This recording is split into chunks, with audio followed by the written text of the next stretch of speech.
یا ہماری نظروں سے اتنے مانوس ہو چکے ہیں کہ وہ غلط نہیں لکھتے، تو آپ لکھ لیں. لیکن اصول یہی بنتا ہے کہ الف سے اگر کشش نہیں کھینچی جا سکتی، الف سے اللہ ہوتا ہے اور اس کی کشش نہیں ہوتی ہے. یہ اس کو ذہن میں رکھ لیں کہ الف سے اللہ ہو گیا،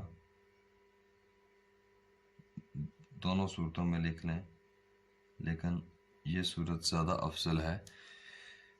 تو الف سے اگر کشش ہم نہیں کھینچ سکتے تو میم سے محمد ہو گیا. اللہ کی کشش نہیں تو محمد صلی اللہ علیہ وسلم حرف کی کشش بھی نہیں ہے. نام الہی سے جڑا نام محمد. اس کو فارمولہ بنا لیں کہ الف کی کشش نہیں ہے تو میم کی کشش بھی نہیں ہے، کیونکہ میم کے اندر بھی الف موجود ہے، اور جن جن حروف میں الف موجود ہو آپ ان کی کشش نہیں کھینچ سکتے. اور اس سے بڑھ کر بھی ایک اصول یوں یاد رکھیں کہ اس میم کے اصول کے علاوہ باقی جتنے بھی اصول ہیں لکھائی کے، لکھنے کے، جن حروف میں کنفیوژن پیدا ہو جائے یا جن الفاظ میں لکھتے ہوئے کنفیوژن پیدا ہو جائے کہ یہ ایسے ہیں یا ایسے ہیں، تو ان کو کلیئر کر کے لکھنا لکھنے والے کی ذمہ داری میں آتا ہے. یہ سب سے بڑا اصول ہے، اس کو یاد رکھیے گا. تو یہ ہمارا آج سبق تھا کہ کن حروف کی ہم کششیں یا مدیں کھینچ سکتے ہیں اور کن کی نہیں کھینچ سکتے. آپ کو اگر اس سبق سے کچھ فائدہ ہوا ہو تو آپ بہار نستعلیق کو سبسکرائب کر دیں اور گھنٹی کا بٹن دبا دیں، تاکہ آپ کو جتنی بھی ہماری لیٹسٹ ویڈیوز ہیں اسباق کے بارے میں، قواعد کے بارے میں، وہ آپ کو ملتی رہیں اور آپ اس سے مستفید ہو.